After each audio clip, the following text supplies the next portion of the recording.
Good morning.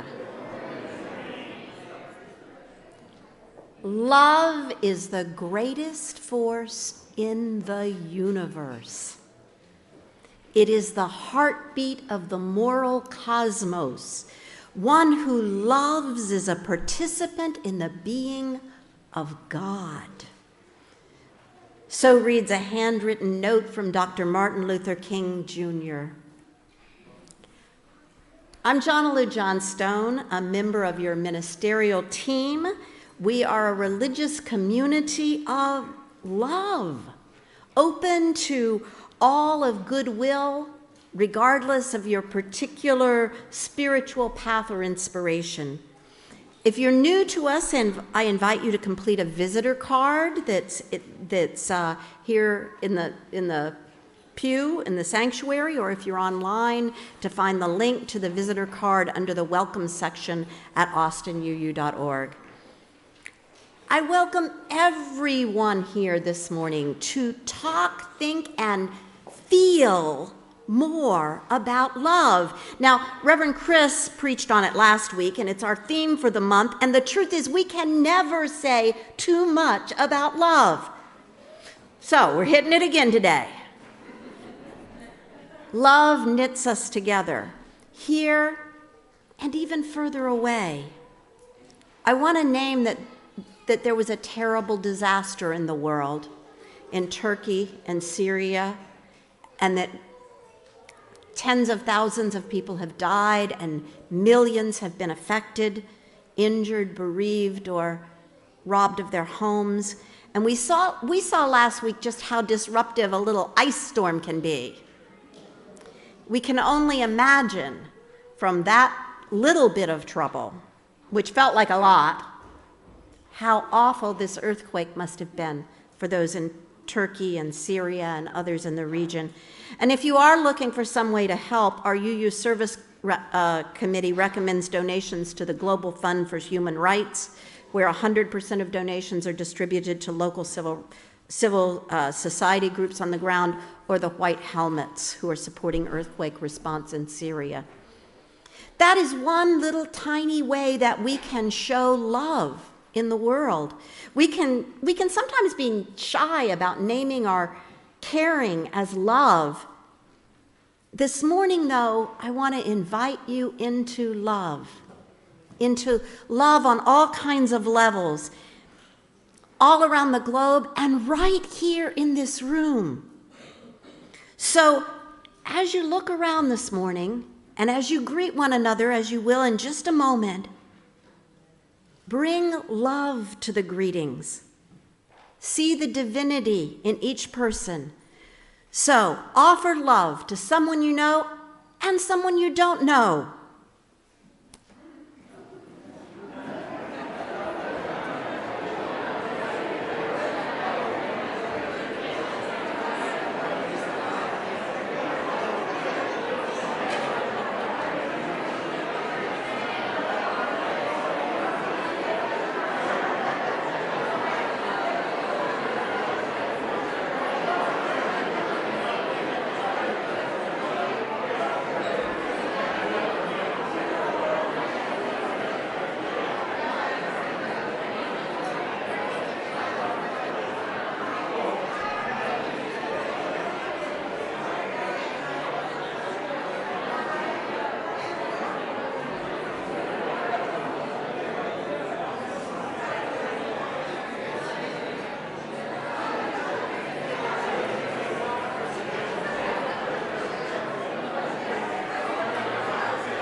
So much love today, so much love.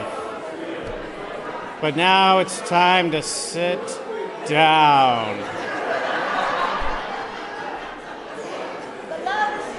There will be more time for love later, after the service. You can join us in House and Hall after. There will be coffee and chocolate and other kinds of love, whatever you need. Some of us need different kinds of love. Welcome this morning. My name is Mark Williams. I'm your lay leader, and we're going to light the chalice. The chalice is the primary symbol for Unitarian Universalism.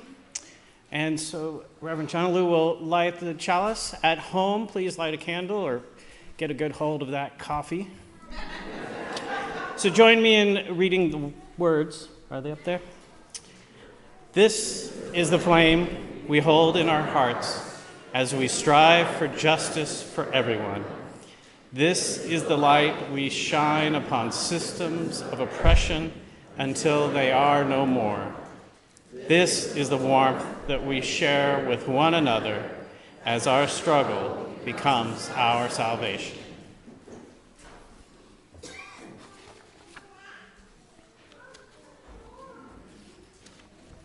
And now for our call to worship. This week is from The Home That Love Made, written by Reverend Amanda Popai. This is the home that love made. It is full of the love that the founders felt when they planned out the walls and raised these beams above us. This is the home that love made. It is full of the love of all who have worshiped here, those who have celebrated and grieved here, the babies dedicated, the couples married, and the family members mourned here. This is the home that love made.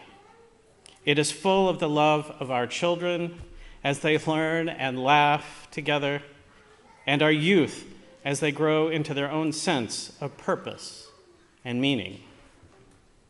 This is the home that love made. It is full of the love of the staff and volunteers who have served it, full of their hopes for this congregation, their hard work, and their acts of dedication. This is the home that love made.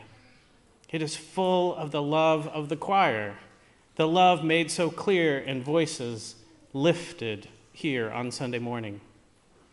This is the home that love made. It is full of our love, the love of this community, despite our differences and our disagreements, the love that holds us together as a people. This is the home that love made. Can you feel it? May the love be with us always. Amen. And now stand in body or spirit and join us in hymn number 18, With Wondrous Love.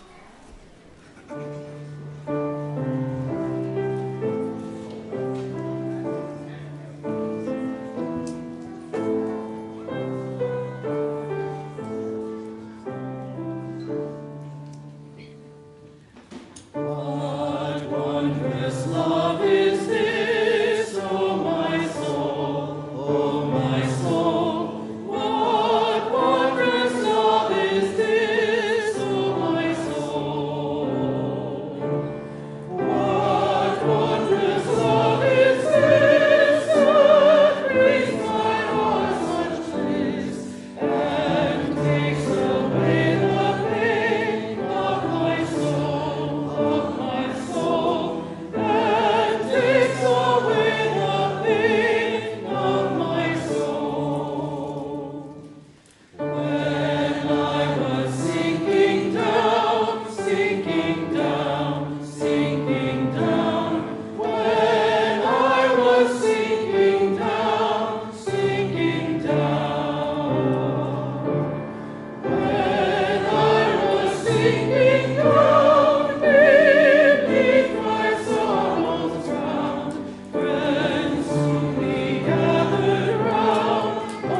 mission of this church was written by the church and posted on the wall so that we can remember it and take it into our hearts. And we say it every week together, and now is the time to do that.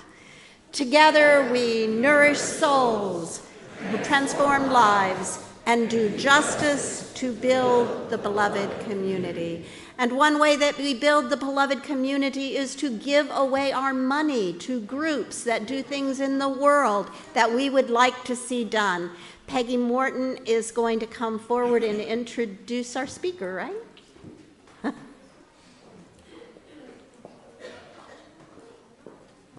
Thank you, Reverend John Alou. Unfortunately, our speaker, the executive director of Manos de Cristo, had an emergency this morning, and so she can't be here. So I'll talk to you, and she'll be here on the 26th during the fellowship hour. So for now, good morning, everyone.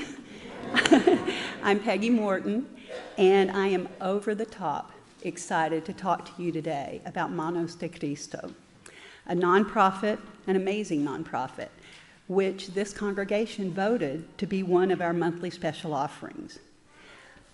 Initially, when I heard about the vote, I was really excited because you elected 3 different nonprofits that support immigrants. But I did a little more digging, and I learned that my friends I've been working with at Manos de Cristo for years, they help all kinds of people throughout the community. The unhoused, the poor, anyone who arrives at their doors. So Manos has been a nonprofit in Austin for 35 years. And it all started when the Reverend Frank Diaz, who volunteered with a food bank for El Buen Samaritano, noticed that several men coming to the food bank were asking for baby food.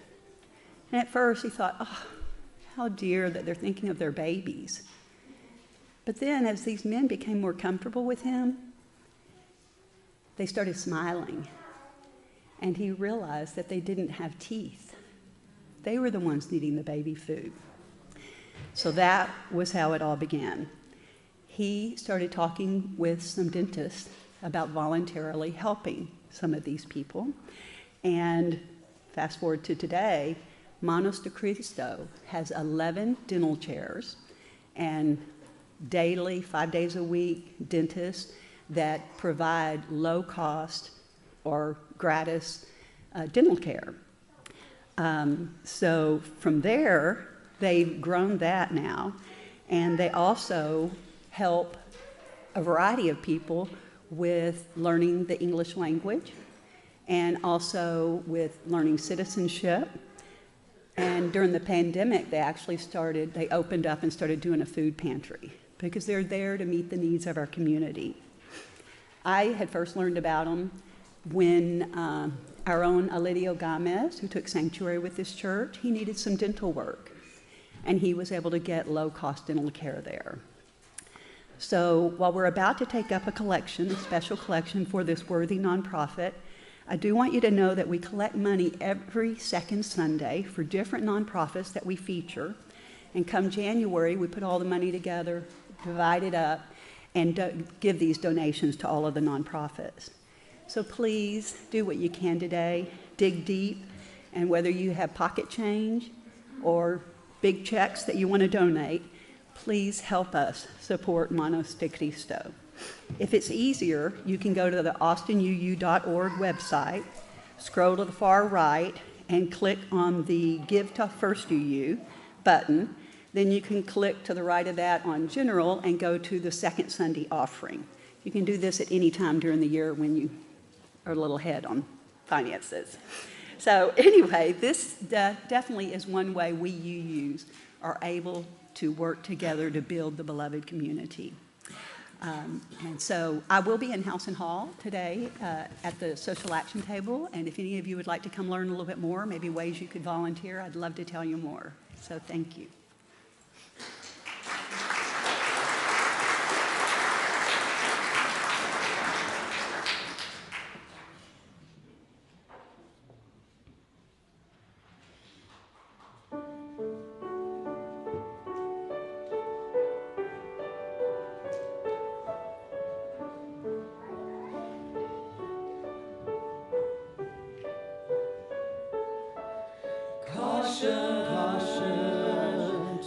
prevent electric shock. Do not remove cover. No user serviceable parts inside. Refer service into qualified service personnel. Happy Valentine's Day, everybody.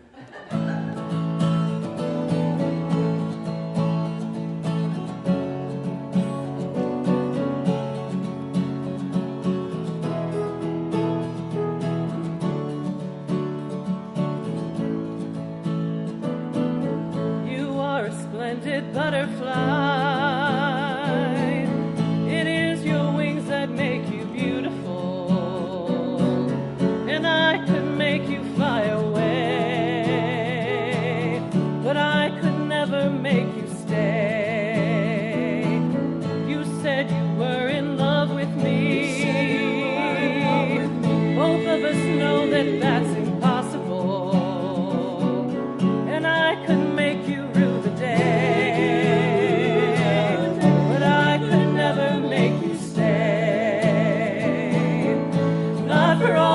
Tea in China, not if I could sing like a bird, not for all North Carolina,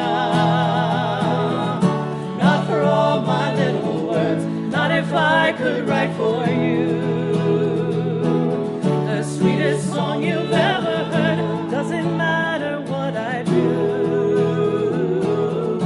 not for all my little words.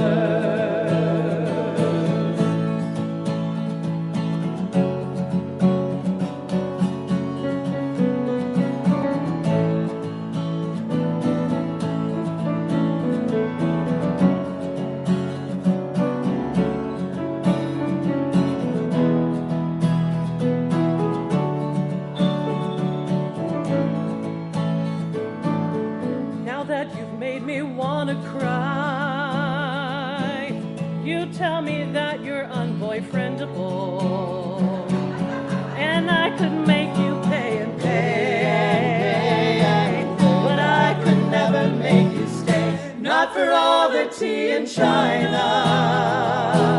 not if I could sing like a bird, not for all North Carolina, not for all my little words, not if I could write for you sweetest song you've ever heard. Doesn't matter what I do, not for all my little words. Doesn't matter what I do, not for all my little words.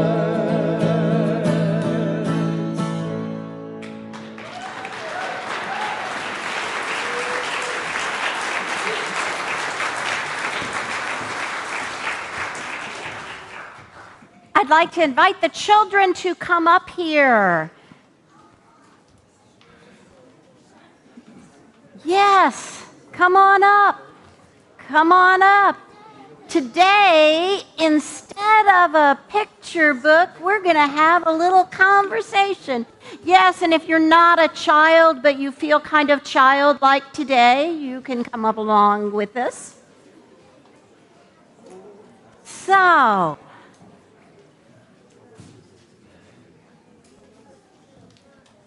I heard that there's going to be a holiday this week.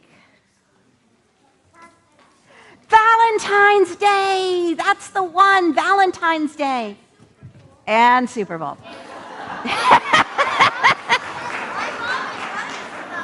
But we're going to talk about Valentine's Day. So what is Valentine's Day about?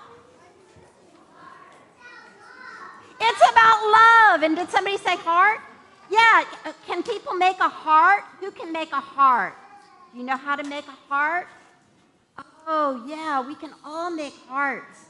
You know, there was a time, a long, long time ago, when people thought all our emotions came out of our heart instead of like in our brain where they probably are, and I guess in the rest of our body. I mean, a lot of times we feel different emotions in our bodies, but they felt like love particularly was part of the heart.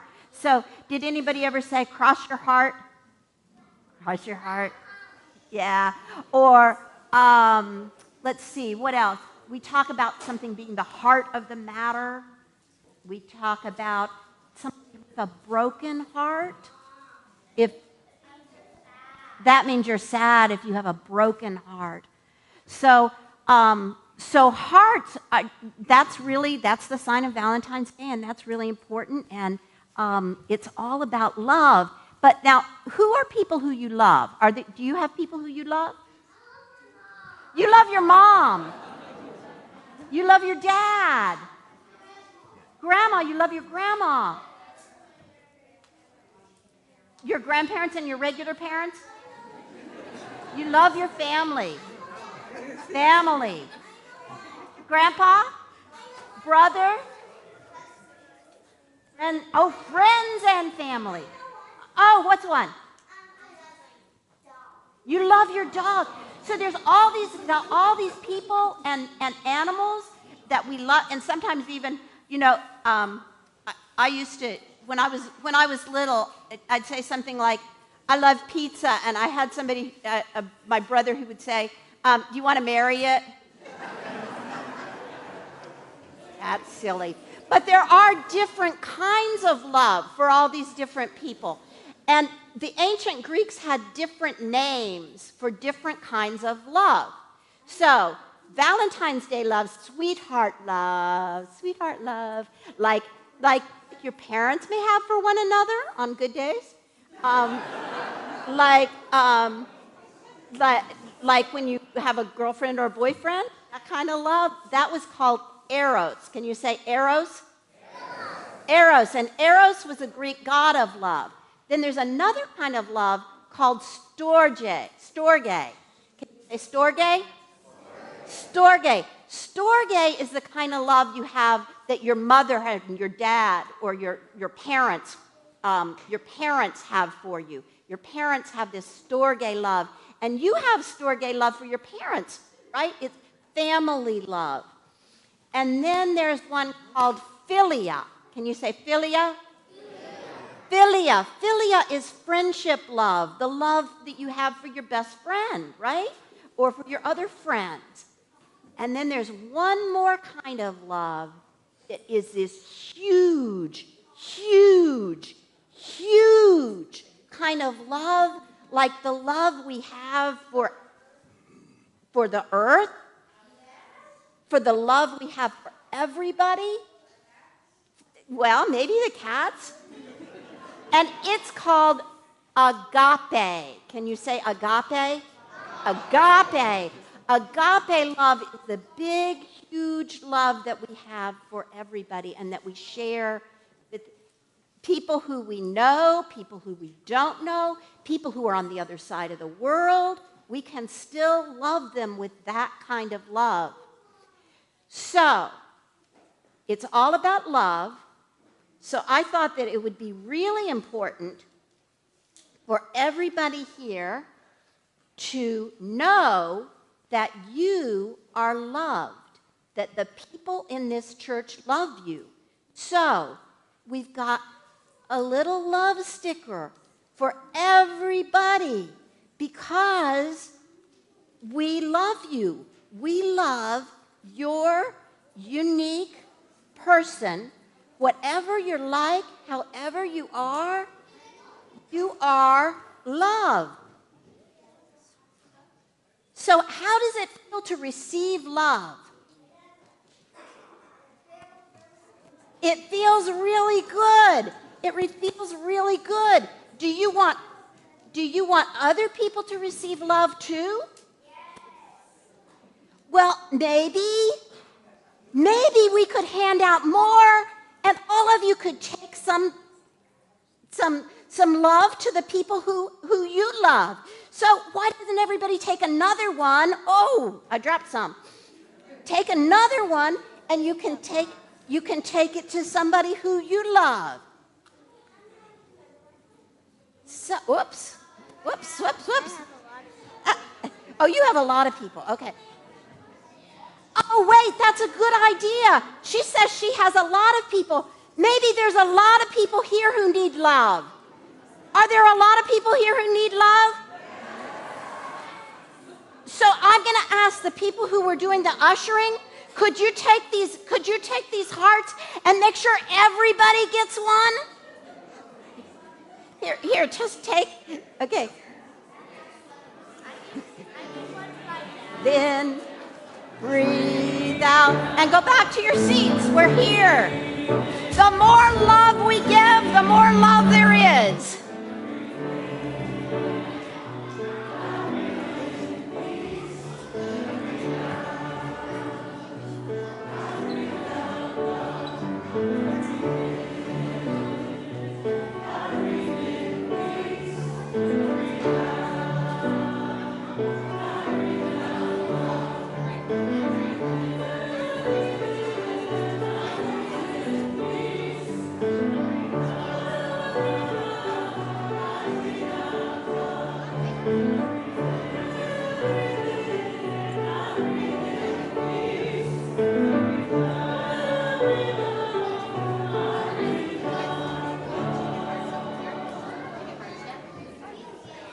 I hope everybody is feeling love.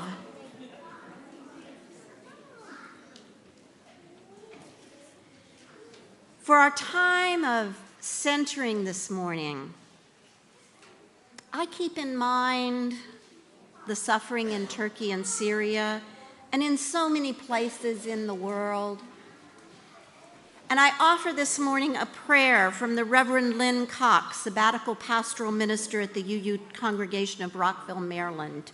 They write, Spirit of life and love, known by many names, and yet fully known by none, we give thanks for this time and place of renewal.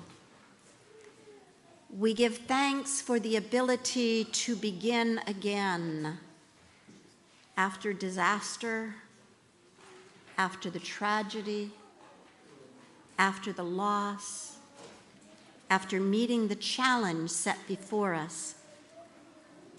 Grant us the courage to continue on the journey, the courage to speak up for the well-being of ourselves and others and the planet. May we forgive each other when our courage falls short, and may we try again.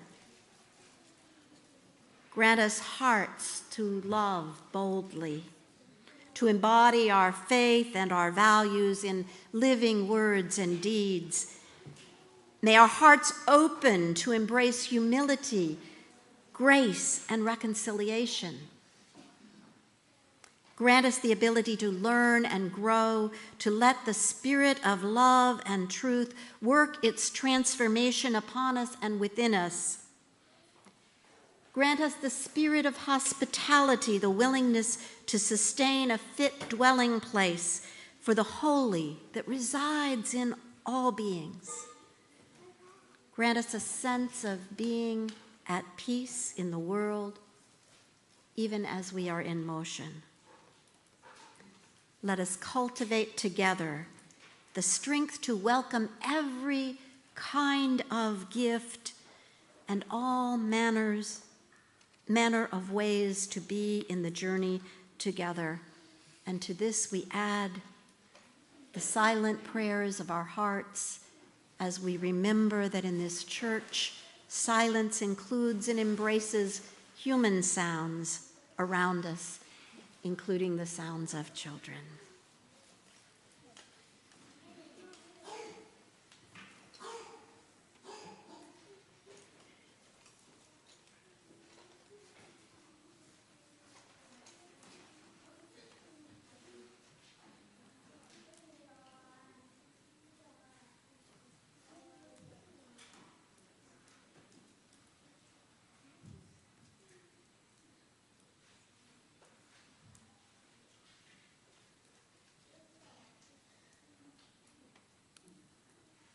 Amen. Blessed be. Shalom. Salam. Ashe. You are invited now to light candles for the joys and sorrows of your heart along either candle wall.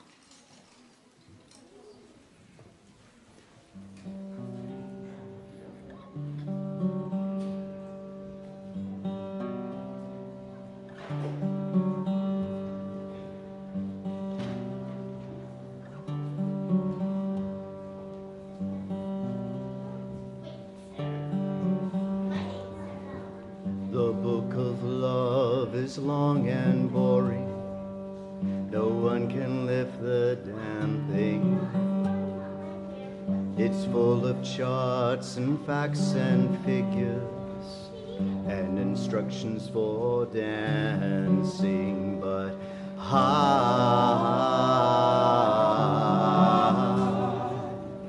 love it when you read to me and you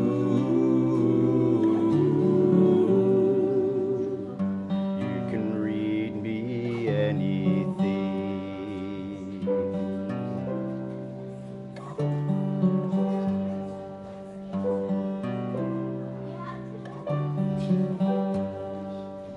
The book of love has music in it. In fact, that's where music comes from. Some of it is just transcendental. Some of it is just really dumb, but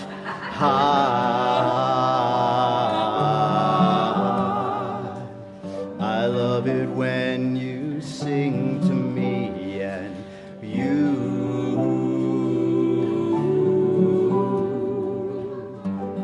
can sing me anything.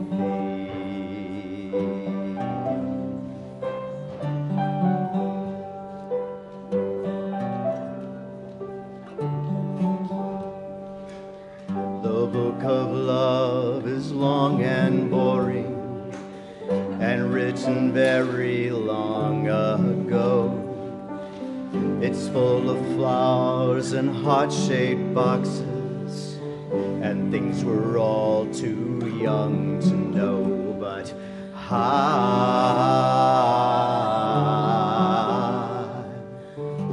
love it when you give me things and you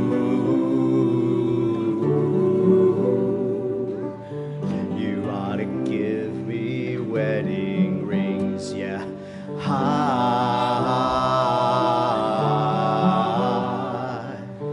I love it when you give me things and you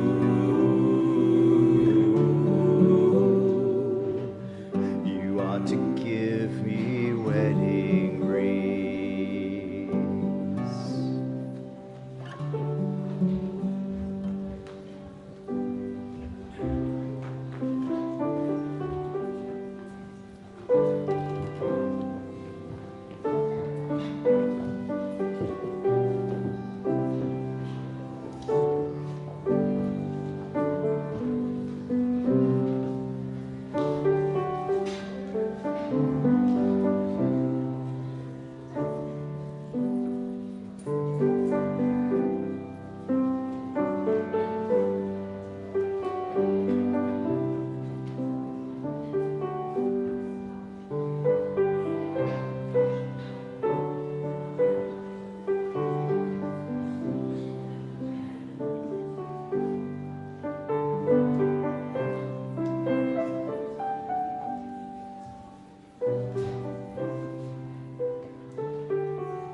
parent, I know this is the part of the service where there are lots of words.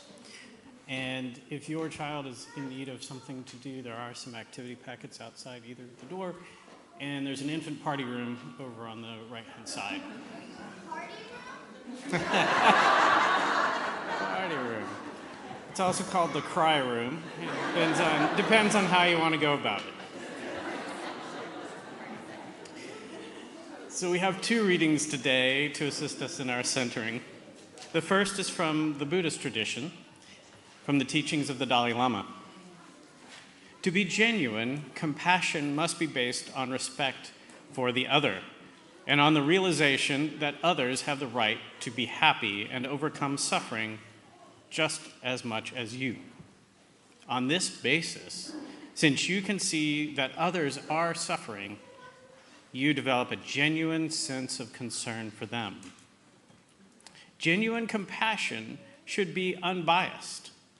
If we only feel close to our friends and not our enemies, or to the countless people who are unknown to us personally and toward whom we are indifferent, then our compassion is only partial or biased.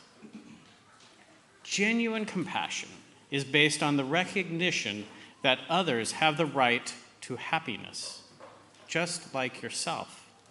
And therefore, even your enemy is a human being with the same wish for happiness as you, and the same right to happiness as you. A sense of concern developed on this basis is what we call compassion. It extends to everyone, irrespective of whether the person's attitude toward you is hostile or friendly. And from the Christian religious tradition, from the Bible, 1 Corinthians chapter 13, verses 4 through 11 and 13. Love is patient. Love is kind. Love is not envious or boastful or arrogant or rude.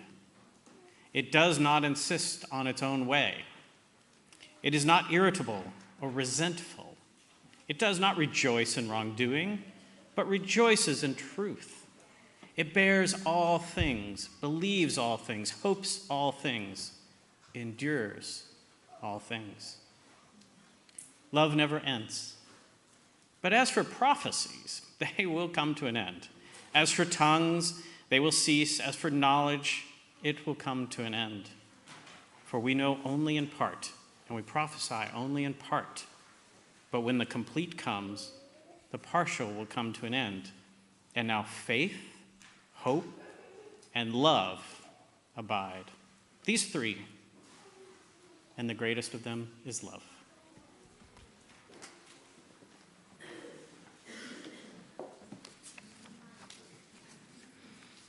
The greatest of these is love. The fiery prophets, the mystic saints, the Buddhist monks all agree love is the greatest force in the universe. But have you ever thought of love as mushy and weak-kneed, a fleeting feeling instead of an unconquerable eternal power? I admit I have. I have cringed at saccharine sweet pictures of love, especially this time of the year.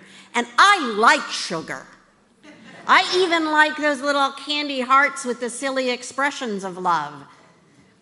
Still, love? A force? A power? Now, the picture of love from Corinthians confuses me more. Patient, kind, not arrogant or boastful. Christianity and Buddhism alike urging us to love our enemies. Our enemies. The people who hate us and want to destroy us. How can a love like that, that patient and kind and all that, how can that be a force? Much less the greatest force in the universe, as Dr. King wrote in that note. It's hard to align that slow, patient kindness, that openness to potential destroyers with the idea of a force in the universe. Love that will not let go, that will defend its object, and that will vanquish lesser motives and ideas. How does love do that? Maybe it requires us to consider not love itself, but the other side of the equation, force. Maybe we need to reconsider what force might be. Now, when we think about force, we usually think about what might better be labeled as violence. We think about someone making someone else do something. We think about force as physically pushing or threatening harm. We think about force as bullying or strong-arming, coercion. What if force were something different than that? What if force were like water? There's an old Holly Near song. Holly Near is a bisexual singer-songwriter who was active back in the women's movement back in the day. The song went, "Can we be like drops of water falling on the stone, splashing, breaking, dispersing in air, weaker than the stone by far, but be aware that as time goes by, the rock will wear away." The idea is much older than the 20th century. Taoists in ancient China often spoke of the power of being like water. Water, said Lao Tzu, overcomes the hardest substance and offers no resistance. What if that is the patience of love, that it can wait while gently having its way? It does not insist on its way. It may wear the walk away, or if another pathway opens, it may flow around the rock, eroding the side of the rock instead of its upper surface. The water has flexibility to flow where it can, and yet to know where it must go somehow, and its power cannot be dismissed. Anyone who has just come through an ice storm knows that the power of water cannot be dismissed. That's water in its most angry and destructive form. So maybe love can be a force. I invite you to join. What we're going to do is we're going to sing verses of the hymn. We're breaking all this up. So we're going to sing verse 1 of hymn number 34, "Though I May Speak with Bravest Fire."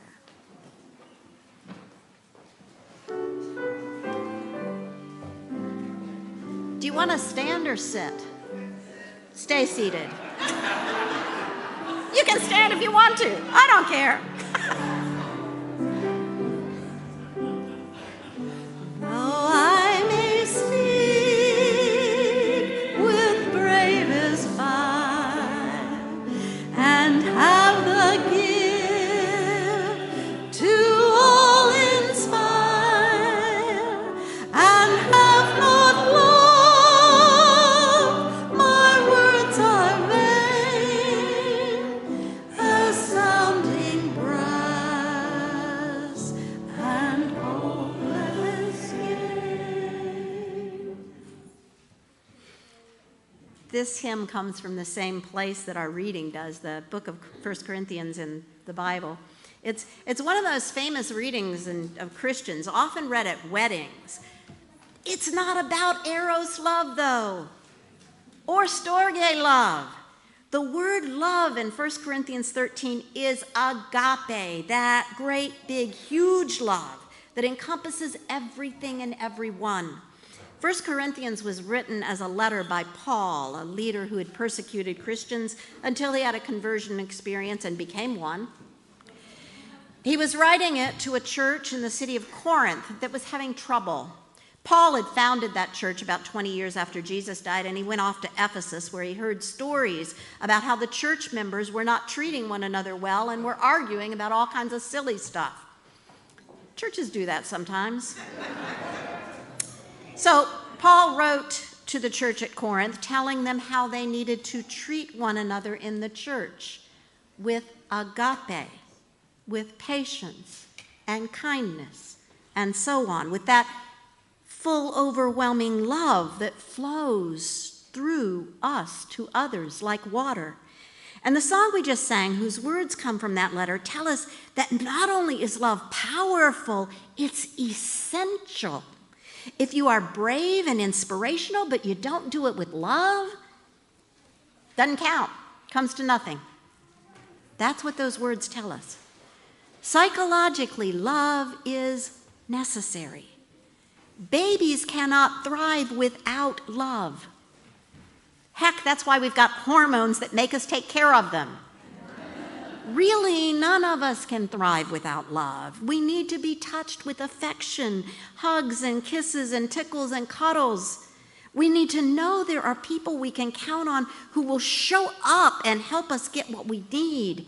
We need to know someone who will listen to our deepest, darkest secrets and still show up for us. What's more, we need to give love as well as receive it. Did you know that people who spend money on someone else instead of themselves are actually happier? They've done the studies, I don't know.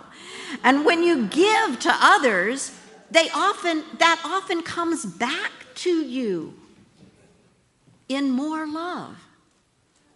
Love makes your soul crawl out from its hiding place, wrote the Harlem Renaissance author Zora Neale Hurston.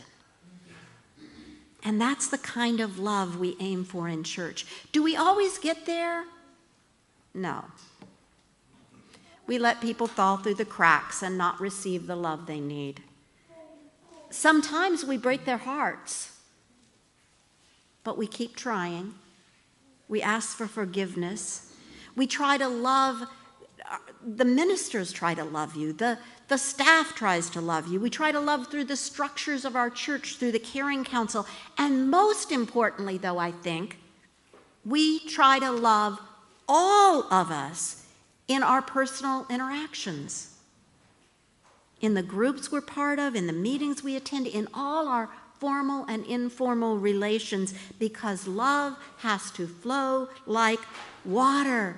It can't just be in the formal structures. It has to be everywhere. The Reverend Joe Von Rue, minister of May Memorial UU Society in Syracuse, New York, told a story.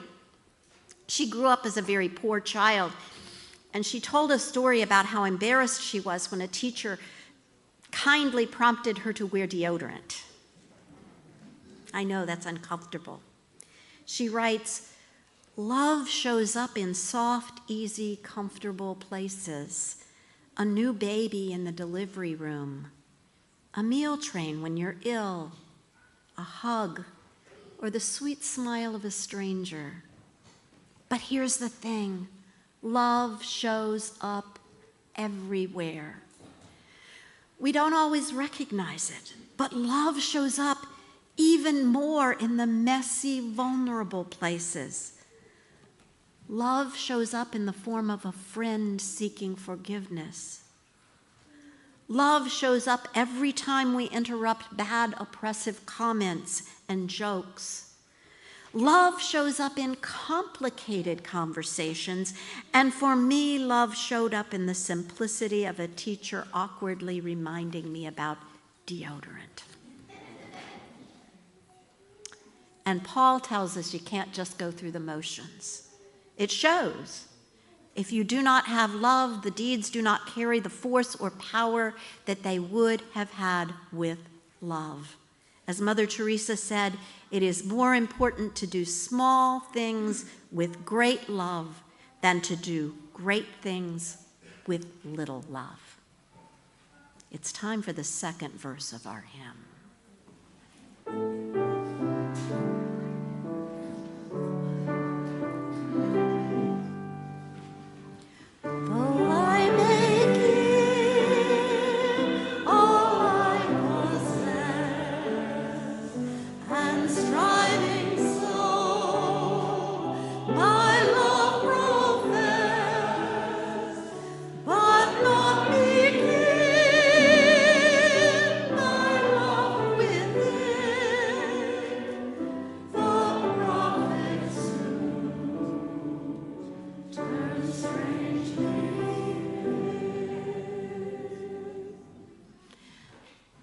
Most of you know something about our UU principles. We also have a set of sources, and one of them is Jewish and Christian teachings which call us to respond to God's love by loving our neighbors as ourselves. Of course, love is not only taught by Jews and Christians. Buddhists use the word compassion, and I think compassion is much like agape love, big love, that we have to nurture. It doesn't come as naturally as love for family or sweethearts, or even for our friends. We have to encourage it. And to do that might take a loving kindness meditation as something like that, as a Buddhist practice. May I be well and happy. May you be well and happy. May my family and friends be well and happy.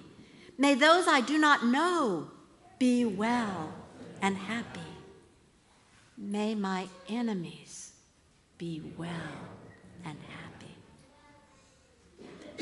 Practice does make it easier, even if it stays really hard. And we can practice everywhere, though, sending the energy of love to clerks in grocery stores, or to drivers we pass on the road. The guy who cuts you off, send him love. To people we see at work or school, to the people of Turkey and Syria and Ukraine, to those we see in the news. Practice opening our hearts and sending love.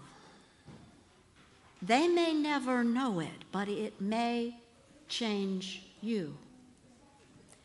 Our religious tradition comes from both Unitarianism and Universalism, and for the Universalists, love was always central because they believed in a God so loving that they would never send anyone to hell.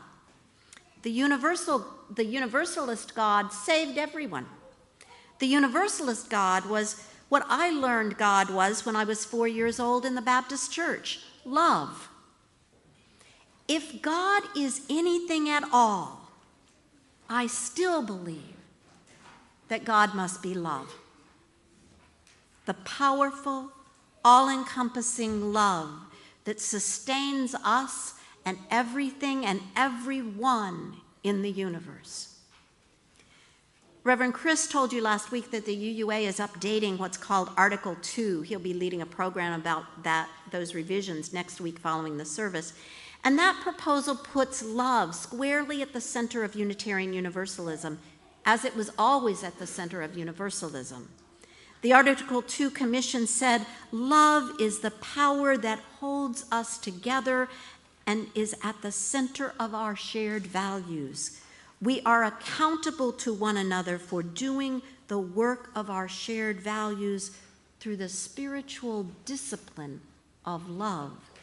The spiritual discipline of love. Are we ready for a religion with love at its center? Yes. Love, expressed publicly as justice, as Cornel West has reminded us. Love strong enough to cast out fear, to save us from foolish priorities like ego and greed. Love that connects and reweaves the fabric of our families, our culture, our nation, our world. A love that breaks down the barriers of politics and religion so that we can fully embrace even those who are far different from ourselves. A love that makes we bigger and more inclusive every day. A love that flows in us, through us, around us, so that we are awash in it. Come, Spirit, come. Our hearts control, our spirits long to be made whole. Let inward love guide every deed. By this we worship, and are freed. Please stand for that final verse of the hymn, in body or spirit.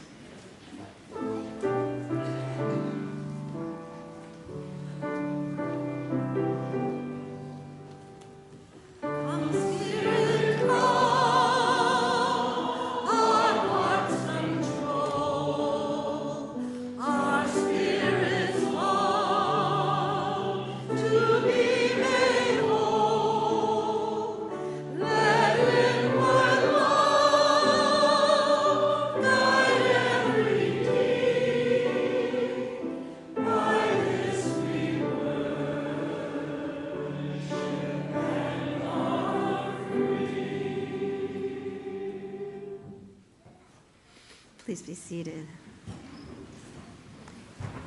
There are many ways to express our love for our church. First, by showing up, then by loving one another, and also by giving of ourselves, our time and talent, and of course by giving our money. A collection will now be taken for the ongoing support of the church. You can text your gift, give online at the website, or put actual checks or money in the offering plate. So that will now be passed.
And ye shall have the announcements with you always. The transition team is in House and Hall today after the service and during the feedback session on the interim ministry report to accept nominations for search committee membership. The deadline's February 17th, and these nominations are very important because these are the people who will develop the congregational packet to present to potential ministerial candidates and then decide if Reverend Chris should be presented to the congregation for a call as senior minister, and if not, who will be. So those are the people who will be making those decisions. So if you have any questions about process, I'm sure that the transition team will be willing to answer them as well as take your nominations for the search committee. And there are 2 opportunities to provide feedback in a group setting on the interim report that you should have received this week on email, and Reverend Aaron will have a few copies back there, and she also has a QR code so you can look it up on your phone. So anyway, those 2 opportunities, one is this afternoon at 12:30 here, and then next Sunday at 9:30 a.m. room to be announced. Okay.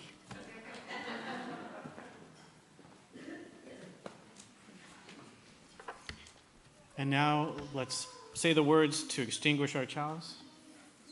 We extinguish this flame, but not the light of truth, the warmth of community, or the fire of commitment. These we hold in our hearts until we are together again. Omid Safi, liberationist professor of Islamic studies, invites us, go be your best self. Be your most beautiful self. Be your luminous self. Be your most generous self. Be your most radically loving self. And when you fall short of that, as we all do, as we all have, bounce back and return again. There is grace in this returning to your luminous self. And happy Super Bowl.